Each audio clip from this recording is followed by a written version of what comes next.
প্রজাতন্ত্র দিবসে মানবিক উদ্যোগ মেমারি সম্প্রীতি ঐক্যে ২৬শে জানুয়ারি প্রজাতন্ত্র দিবস উপলক্ষে এক মানবিক ঐক্যের বার্তা নিয়ে বিশেষ কর্মসূচির আয়োজন করতে চলেছে মেমারি সম্প্রীতি ঐক্য। মেমারি সম্প্রীতি ঐক্যর পক্ষ থেকে ২৬শে জানুয়ারি প্রজাতন্ত্র দিবস উপলক্ষে মেমারি বাউনপাড়ার মোড়ে সকাল ৯টার সময় পতাকা উত্তোলন করা হবে। তার সাথে সাথে প্রায় ১০০ অসহায় মানুষকে আমরা কম্বল বিতরণ করব এবং ১০০ বাচ্চা ছেলেদেরকে শিক্ষার সরঞ্জাম আমরা সেদিনকে একটা দেওয়ার আলোচনা করেছি, সেদিনকে দেবো।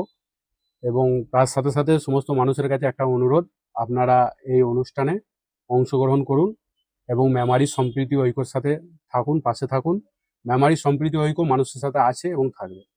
মেমারির বামুনপাড়া মোড় সংলগ্ন এলাকায় ওই দিন জাতীয় পতাকা উত্তোলনের মধ্য দিয়ে কর্মসূচির সূচনা হবে। এই উপলক্ষে সমাজের পিছিয়ে পড়া মানুষের পাশে দাঁড়াতে প্রায় ১০০ জন অসহায় মানুষকে কম্বল বিতরণ করা হবে। পাশাপাশি ভবিষ্যৎ প্রজন্মের কথা মাথায় রেখে প্রায় ১০০ জন শিশুদের হাতে শিশু সামগ্রী তুলে দেওয়া হবে।